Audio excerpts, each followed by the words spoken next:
ناظرین السلام علیکم، میں ہوں جواد ہمدانی اور آپ دیکھ رہے ہیں پروگرام کسی اور زمانے کا خواب۔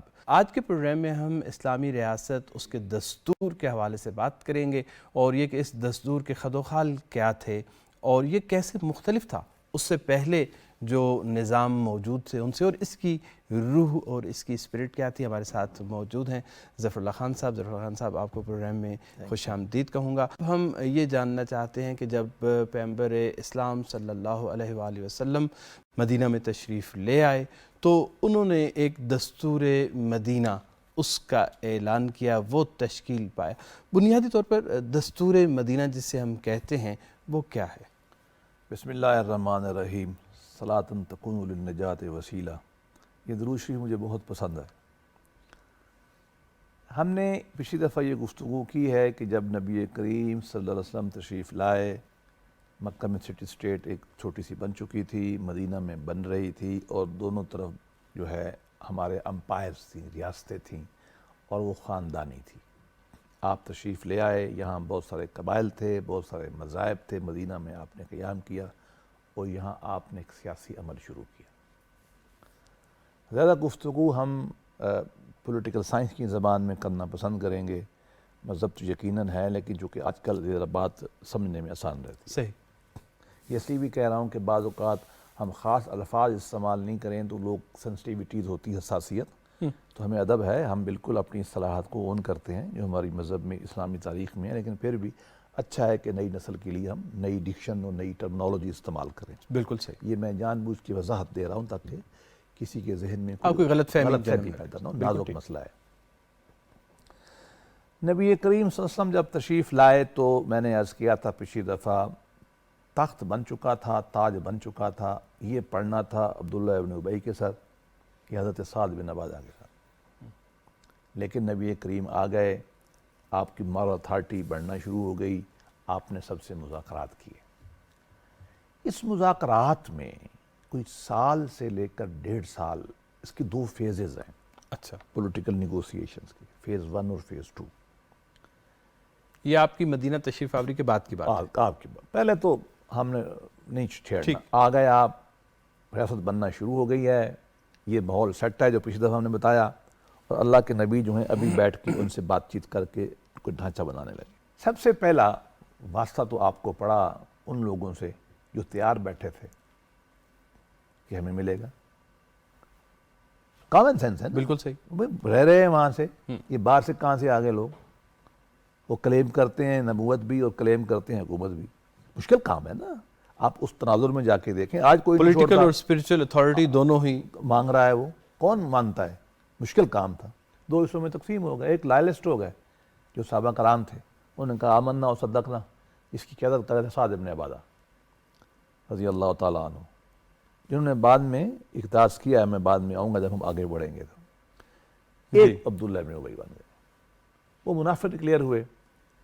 نبی پاک نے ہر قبیلے سے مذاکرات کیے، بڑے طویل۔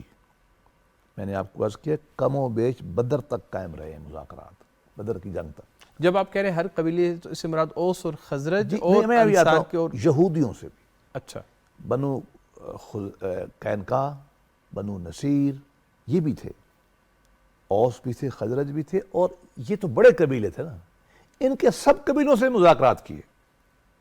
ہر کا چودھری الگ تھا نا، بالکل ٹھیک، راجپوت ہوتے ہیں نا، ایک رو ہے، ایک رانا ہے، ایک بھٹی ہے، ایک فلانا ہے۔ سیدوں میں بھی آپ دیکھ لیں، حسنی ہے، حسینی ہے نا، قبیلے تو اس طرح بنتے ہیں نا جی، یہ زیدی ہے اور یہ ہم سب جانتے ہیں، بخاری ہے، یہ ملتانی سید ہے، یہی تھا۔ آپ نے سب سے مذاکرات کیے، بالکل پولیٹیکل سائنس کی حیثیت سے جیسے کیے جاتے ہیں، جیسے پولیٹیکل پارٹیاں بیٹھ کے کرتی ہیں۔ جیسا کہ 1973 میں جب ذوالفقار علی بھٹو نے پاکستان کا آئین بنانے کی کوشش کی، یا جب 18ویں ترمیم کے لیے پاکستان میں بھی، جب یہ آپ کو پتہ نا صوبائی اٹانومی کا مسئلہ بنا، تمام پولیٹیکل پارٹیاں بیٹھ کے پیچھے مذاکرات کرتی ہیں۔ ڈائیلاگ جو ہے ڈیموکریسی کا ایک اسینشیل پارٹ، انسانی معاشرات کا، ٹھیک، ڈیموکریسی ایک حصہ ہے نا، انسانی معاشرہ چلتا ہی ڈائیلاگ پر ہے، گیو اینڈ ٹیک۔ میں کیوں آپ کو اپنی میری بات آپ کیوں مانوں؟ مجھ میں کیا سرخاب کا پر ہے، یہ ٹھیک ہے نا جی، میں کیوں مانوں آپ کی؟ اس لیے کہ آپ کے بال خوبصورت ہیں؟ نو، یہ بات چیت سے ہوتا ہے نا، انسانی معاشرہ یہی ہے۔ ٹھیک ہے کہ آپ کے ماشاءاللہ بات خوبصورت ہے، لیکن مانوں گا تو میں جو میرے مفاد اور آپ مفاد کٹھا ہوگا جب تک وہ نہیں ہوگا۔ اللہ کے نبی نے جب مذاکرات کیے نا تو ایک دستاویز لکھی گئی، کم و بیش 1.5 سال لگا۔ اس دستاویز تحریری ہے، موجود ہے اور نان کنٹروورشل ہے، یہ لکھی ہوئی ہے، کوئی اختلافی نہیں ہے۔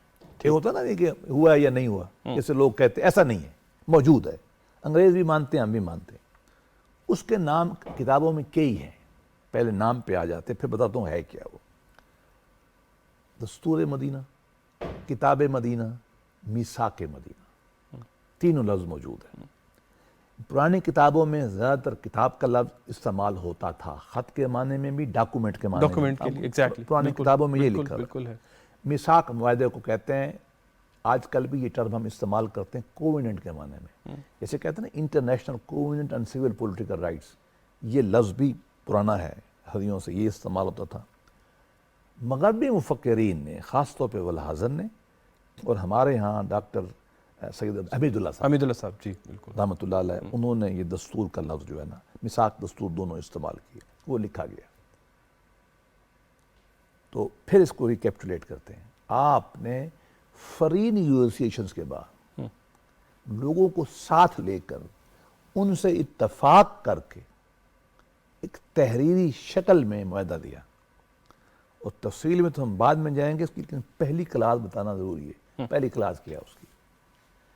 میں مراد یہ ہے کہ ہم جو مکہ سے آئے ہیں، لکھا ہوا ہے اس میں پہلی class, article 1 of the constitution, یہ یہاں کے رہنے والے انصار اور یہود کے فلاں فلاں قبائل، تلک امۃ واحدہ، آج کے بعد یہ ایک کمیونٹی ہے۔ اس میں نان مسلمز بھی اس کمیونٹی کا حصہ ہے؟ جی، یہودی نام لکھا ہوا ہے۔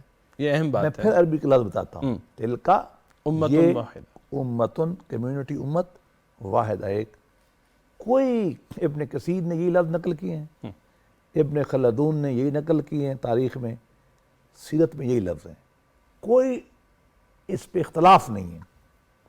یہ بہت بڑی بات ہے آج کی پولیٹیکل سائنس، بالکل صحیح کہہ رہے ہیں کہ ایک آدمی 1400 سال سے پہلے تمام مختلف قبائل اور مذاہب کو ایک ریاست میں اکٹھا کرتے ہوئے یہ فرماتا ہے، یا کہتے ہیں، یا لکھتے ہیں۔ کہنا تو آسان ہے نا، لکھنا تو ایک ذمہ داری بن جاتی ہے نا آپ کی، کہ یہ ایک امت ہے۔ یہاں پہ جو تصور امت ہے وہ ایڈیالوجی کی بیس کے اوپر نہیں ہے، بلکہ جیوگرافی اور مشترکہ مفادات کی بنیاد پر پہلی تشکیل پائی۔ اسٹیٹ یہاں سے بنی، اس میں کوئی شک نہیں ہے کہ شروع اس طرح ہوئی، لیکن یہ معاملہ چونکہ بہت ڈیفیکلٹ ہے، اس میں کبھی بعد میں آئیں گے، لیکن آپ نے مذاکرات کے ذریعے سب کو اکٹھا کر کے 1.5 سال لگا کے یہ دستور بنا کے سب کے سائن کیے، اور ہر نے آ کے سائن کیے، اور تھوڑا اچھا پھر کیا ہوا، بعد میں نہیں مانا، 4 مہینے مذاکرات اس سے مزید ہوئے، انہوں نے آ کے سائن کیا، انہوں نے کہا کہ ہم آج اس کو سائن کر رہے ہیں۔ ٹھیک، بدر ہو گئی، بہت بڑا مارکا ہوا، سب کو پتا ہے، کچھ قبائل نے اس کے بعد آ کے اس معاہدے کو سائن کیے، یعنی جب جنگ بدر ہوئی اس وقت بھی یہ فائنلائز نہیں ہوا تھا، اور اس کے لیے ماڈرن لاء میں ہم ٹرم استعمال کرتے ہیں ایکسیشن ٹو ٹریٹی، کہ آپ بعد میں آ کے معاہدے سے مانتے ہیں، انہوں نے آ کے تبدیل آ کے اس کو قبول کیا۔ یہ ایک بہت خوبصورت، بہت ماڈرن نیگوشیٹڈ پولیٹیکل سیٹلمنٹ تھا جو اللہ کے نبی نے کیا۔ میں اس کو اردو میں کر لوں، ایک خوبصورت مذاکراتی عمل کے ذریعے آپ نے ایک اجتماعی فیصلہ کیا سب کا، اور سب کے اس پر سائن انگوٹھے لگوائے۔ اچھا، اس سے پہلے بھی ہمیں اس طرح کے دستور ملتے ہیں جن کا ذکر ہمیں ملتا ہے، جیسے حمورابی کا کوڈ کہا جاتا ہے کہ وہ دنیا کا پہلا ایک کوڈ تھا، اور کچھ اور بھی شاید اس کی مثالیں موجود ہیں۔ میں چاہوں گا تھوڑا اس حوالے سے بھی بات ہو جائے تاکہ پس منظر مل جائے ہمیں کہ انسان اس سے پہلے بھی نیگوشیٹڈ یا اس طرح کی کوئی بہت بڑی سیٹلمنٹس اہم بات کیا آپ نے۔ پہلے میں واضح کروں کہ دستور اور قانون میں ہم عام طور پہ فرق کرتے ہیں آج کل۔ قانون کیا ہوتا ہے؟ ویسے تو قانون ایک جنرل معنی میں ہے، لیکن خاص معنی میں قانون یہ ہوتا ہے کہ چوری کرے گا تو کیا ہوگا، شادی کریں گے تو نکاح کیسے ہوگا، میں آپ سے معاہدہ کروں گا تو کیا معاہدہ ہو سکتا ہے، کیا نہیں ہو سکتا۔ یہ جو عملی چیزیں ہیں اطلاقی چیزیں جو ہیں معاملات کی، پریکٹیکل نوعیت کی، پریکٹیکل نوعیت کی، چاہے فوجداری ہوں، جرم سے منسلک ہوں، چاہے سماج شادی سے منسلک ہوں، چاہے کاروبار سے منسلک ہوں، ان کی جو ڈیٹیل ہوگی اس کو ہم قانون کہتے ہیں۔ لیکن جو بنیادی اصول ہوتے ہیں ریاست کے، کہ ریاست بنے گی کیسے، شہری ریاست کا تعلق کیا ہوگا، شہریوں کے حقوق کیا ہوں گے، جھگڑا ہو جائے گا تو عدل کون کرے گا، فورن پالیسی ہم کیسے بنائیں گے، یہ عمومی اصول ہوتے ہیں، ان کو ہم کانسٹیٹیوشن کہتے ہیں، یہ دستور کہتے ہیں۔ ٹھیک۔ حمورابی عراق کے شہر بیبلون کا حکمران تھا، نبی کریم صلی اللہ علیہ وسلم سے کوئی 2-2.5 سال پہلے تھا۔ اس نے پہلی دفعہ دنیا کو ایک تحریری شکل میں قانون دیا کہ بھائی چوری کرو گے تو یہ سزا دوں گا، نکاح یوں ہوگا، معاہدہ یوں ہوگا، قانون، دستور قانون، نہیں۔ یعنی یہ بالکل صحیح، دستور کا پہلو اس میں شامل نہیں۔ حمورابی کوڈ موجود ہے، انسانیت کا بہت بڑا یہ سنگ میل ہے، ہمیں کوئی قباحت نہیں ہے اس کو ماننے میں۔ اس کی اہمیت کیا ہے بائی دا وے؟ یہ قانون کی جو انیکٹمنٹ ہے نا، تحریری جو مسودہ قانون، یہ پہلا ہے دنیا کا۔ اچھا۔ 10 کمانڈمنٹ بھی آئی، وہ مجھے نہیں معلوم کہ موسیٰ علیہ السلام ذرا سے میرا خیال میں ذرا بعد میں ہوں گے یا قریب ہوں گے۔ 10 احکامات وہ بھی یہی ہے نا، تاؤ شیل ناٹ کل، آپ قتل نہ کریں، آپ یہ نہ کریں، وہ بھی احکامات کا مجموعہ ہے، شریعت موسوی جو ہے۔ لیکن اسٹیٹ کی موسوی تو شریعت تھی نا، ٹھیک۔ موسیٰ علیہ السلام کو تو حکومت بنانے کا موقع نہیں ملا، نبی تھے، دے کے چلے گئے۔ حمورابی حکمران تھا، اس نے ریاست، جیسے پاکستان پینل کوڈ ہے نا، جی تجزیہ پاکستان، بالکل صحیح، یا پاکستان کا قانون معاہدہ ہے، کانٹریکٹ ایکٹ ہے، فیملی لاز ہے، اس طرح کے جو لاز تھے پہلی دفعہ اس نے شکوں کے حساب سے لکھے کہ شک یہ حمورابی نے، لیکن اس میں دستوری باتیں نہیں تھیں، ٹھیک، کانسٹیٹیوشنل نہیں اینگل نہیں، قانون تھا۔ ایک اور بھی قانون موجود تھا جو حمورابو سے بھی ڈیولپ ہو گیا تھا، وہ قانون دیکھیں، ماڈرن قانون سب سے بڑا احسان رومنز کا ہے، ماننا چاہیے۔ جیسے فلسفے پہ احسان یونان کا ہے نا، ویسے اس میں کوئی گلہ نہیں ہے کسی کا، ہم نے بھی وہیں سے لیا ہے۔ قانون دنیا میں بنیادی طور پر آج بھی ہم بطور وکیل جب اصطلاحات استعمال کرتے ہیں لیٹن کی کرتے ہیں، مینز ریا ہم کہتے ہیں نا، ایسے ہی، ایکٹس ریا، بونا فیڈیز، یہ سب رومن ہے۔ تو رومن قانون بہت ڈیولپ تھا، گریک سے جب انہوں نے حکومت چھینی ہے، رومن سٹیٹ بہت ڈیولپ سٹیٹ تھی، آج بھی اس کے مانومنٹ آپ کو پتہ چلتا ہے کہ کس طرح کے تھے۔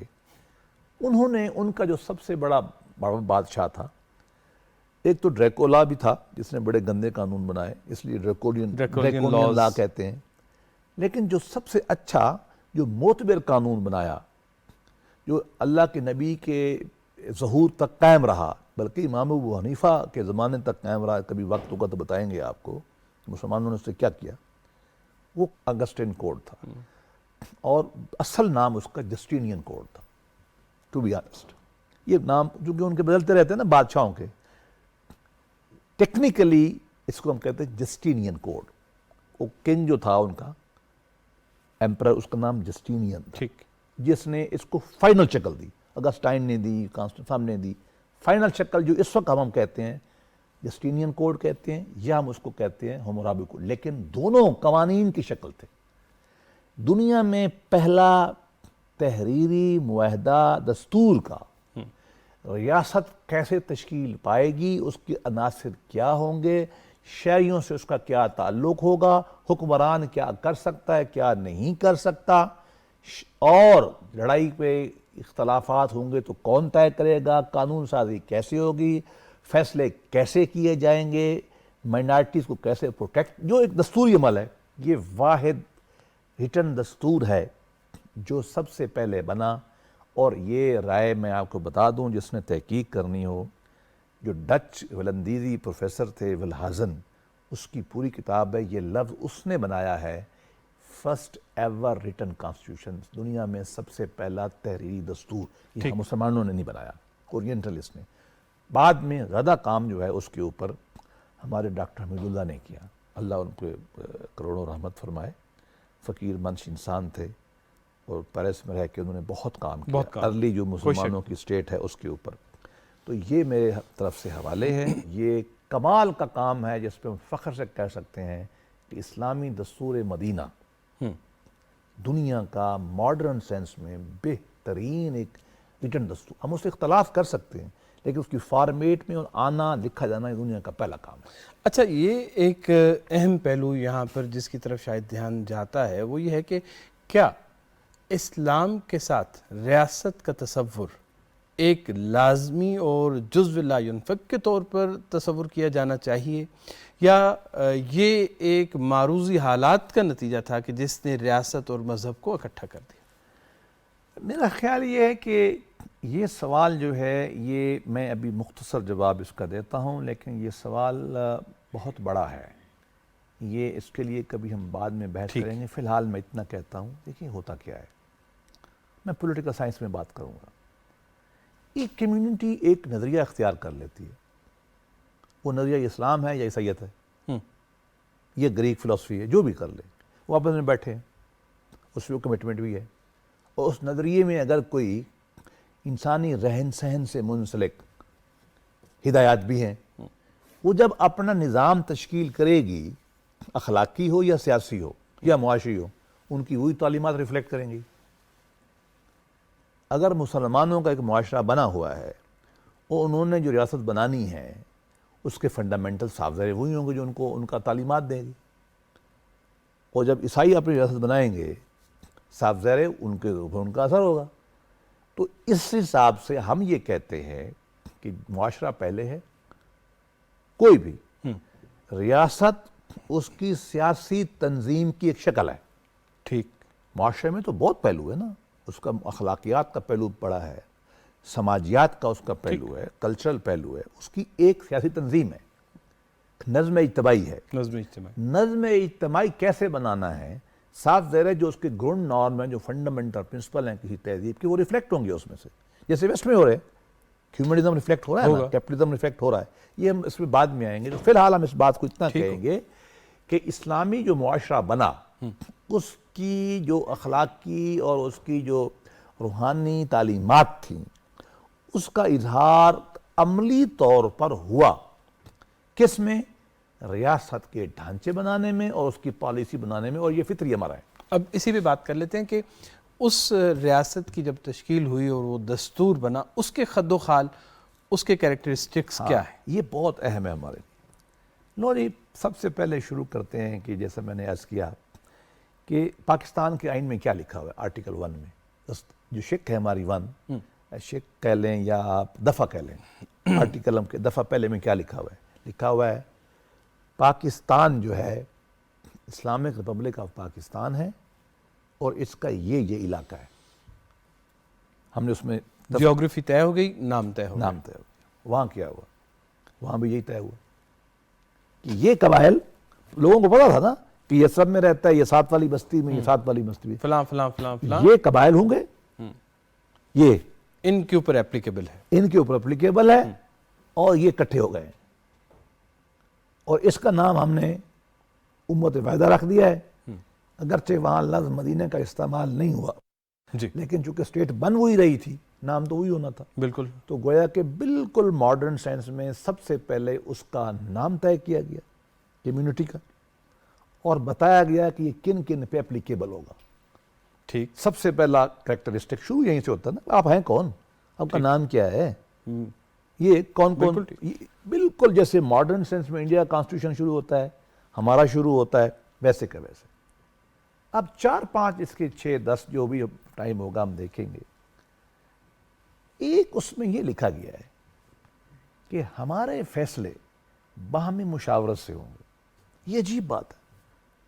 نبی کریم صلی اللہ علیہ وسلم یہ کہہ رہے کہ میں نبی ہوں، میرے پاس جبریل آتا ہے، اللہ مجھے حکم دیتا ہے، لیکن آپ یہ کہہ رہے ہیں کہ میں اپنے فیصلے ٹھوسوں گا نہیں آپ پہ، آپ کے ساتھ میں مل کے فیصلے کروں گا. یہ وہاں لکھا ہوا ہے. ٹھیک. دوسری بات یہ لکھی ہوئی ہے جو اس پہ بہت زیادہ مطلب پریشانی مجھے ہوئی جس دن میں نے یہ پڑھا. پریشانی سے ہے حیرانی کے معنی میں. آپ نے فرمایا کہ بنو قریظہ، بنو قینقاع، بنو نصیر، یہ یہودی تھے نا، نام لکھے ہوئے ہیں، یہ اپنے اپنے قوانین کے مطابق کام کریں گے. اچھا، کام سے مراد اپنی مذہبی زندگی کی بات کر رہی ہے یا سماجی زندگی میں شامل ہے؟ تمام. اس کو ماڈرن سینس میں ہم کیا کہتے ہیں، آپ یہ کہہ لیں فیڈرلزم کا پرنسپل. بھئی وہ علاقہ ان کا ہے، اپنے قوانین آپ لگائیں، ہم آپ کچھ نہیں کہیں گے. شادی اپنے قانون کے مطابق، فوجداری قوانین، یہاں تک لکھا ہوا ہے کہ ان کے قتل کے، سلو کے، دیت کے قوانین اپنے لگائیں گے. یہ لفظ لکھے ہوئے ہیں اس میں، گویا کہ آپ نے ان کو ایک اٹانومی دی. ماڈرن ٹرم میں، یورپین لا میں ہم ایک نئی ٹرم استعمال کرتے ہیں. جی. یورپین جب یونین بنا نا، مارگریٹ تھیچر کے، دیکھیں برٹش ابھی تو تقریباً نکل ہی گیا ہے نا، یہ پہلے بھی مشکل سے آیا تھا. 20 سال لگ گئے تھے ان کو یورپین یونین جوائن کرنے میں. ٹھیک. جب جوائن کیا تو پھر بھی یہ مستیاں کرتے تھے. مارگریٹ تھیچر کے زمانے میں ہم وہاں پڑھتے تھے، انہوں نے کہنا شروع کر دیا ہم یورپین لا نہیں مانتے. بہت معاملات میں ایک ٹرم ڈیولپ کی گئی تھی سبسیڈیارٹی کی. ٹھیک. مطلب کیا ہے، یورپ کا بڑا قانون ٹھیک ہے، ہم اپنے برطانیہ میں ان معاملات اپنے حساب سے چلائیں گے. اللہ کے نبی یہ ڈاکٹرن آف سبسیڈیارٹی کو تسلیم کر رہے کہ بھائی یہ اپنا نظام خود چلائیں گے. میں پھر کہتا ہوں فوجداری سیول دونوں ایک نہیں. صحیح. یہ بعد میں آتا ہوں کہ جب جھگڑا ہو جائے گا تو کیا ہوگا. ٹھیک ہے، کہیں کنٹرڈکشن آتی ہے تو پھر کیا ہوگا. یہ دو لڑ پڑے قبیلے، ایک کہتا ہے میرا یہ پھر کیا ہوگا، کون سا قانون حاکم ہوگا. یہ بہت بڑی بات ہے ہمارے لیے بھی کہ ہر علاقے، مثلا بلوچ ہیں، پٹھان ہیں، اردو ہے، جو بھی کہہ لیں آپ، سرائکی ہیں، اللہ کے نبی ہر ایک سے کہہ رہا ہے لکھ کے آپ اپنے قوانین چلائیں گے. ٹھیک. یہ بہت بڑا بات ہے، بہت بڑی. Culture autonomy, political autonomy, religious autonomy. تیسرا ایلیمنٹ لے لیں، آپ نے فرمایا کہ اگر آپ میں ہو جاتا ہے جھگڑا تو میں پھر ایک نیوٹرل امپائر کی حیثیت سے، ناٹ اس سینس میں جس میں ہم آج کل استعمال کرتے ہیں، میں اس کا فیصلہ کروں گا. سب نے تسلیم کیا. ٹھیک. کیا کیا؟ They surrendered their sovereignty to the prophet. Political sovereignty کی ٹھیک ہے، اختلاف کی صورت میں آپ آئیں، ہم آپ کے پاس آ جائیں گے، آپ طے کر دیں. یہ گویا کہ آپ کی اپیلیٹ اتھارٹی کہہ لیں، چیف جسٹس کی حیثیت کہہ لیں، ماڈرن ٹرم میں ہم یہ کہیں گے نا، انہوں نے آپ کو وہ دے دی. اگلی بات بڑی عجیب ہے، جو پریشان کن حد تک ماڈرن ہے، وہاں آپ نے لکھا کہ میں فیصلے کس طرح کروں گا. آپ نے فرمایا میں عدل سے کروں گا، میں احسان سے کروں گا، میں نرمی برتوں گا. یہ عجیب بات ہے. اللہ کا نبی اس وقت اپنے لیے اصول طے کر رہا ہے. یورپ میں بھی ہو گئے ہیں بہت سارے. یہ ایک ایلیمنٹ کیا. ڈیفنس پالیسی جو ہے وہاں لکھی گئی ہے. ٹھیک. کیا ہم پہ حملہ ہوگا، ہم وسائل پول کریں گے، فوجیں اپنی اکٹھی کر کے اکٹھا ڈیفنس کریں گے. گویا کہ ہم ایک اس کو ہم کہتے ہیں نا ماڈرن ٹرم میں ٹیریٹوریل انٹیگریٹی ہماری جو ہے، ہماری پولیٹیکل ساورینٹی بن گئی ہے، ٹیریٹوریل انٹیگریٹی بن گئی ہے، ہم اس کی حفاظت کریں گے. صحیح. وہ باہر سے حملہ ہوگا ہم مل کے اس پہ لڑیں گے. جیسے ہی ہم اگلے پروگرام میں آئیں گے تو گفتگو کے سلسلے کو یہیں سے شروع کریں گے. بیرسٹر ظفر اللہ خان صاحب بے انتہا شکریہ، آپ پروگرام میں تشریف لائے. ناظرین، اسلامی ریاست کی تشکیل، اس کے خد و خال اور دستور مدینہ، اس کی کیا خصوصیات تھیں ہیں اور وہ کس طرح سے اس زمانے میں اور آج ہمارے لیے رہنما ثابت ہو سکتا ہے، اس حوالے سے گفتگو کو مزید بڑھائیں گے اور اگلے ہفتے دوبارہ آپ کی خدمت میں اسی موضوع کے ساتھ حاضر ہوں گے. تب تک اجازت دیجیے. خدا حافظ.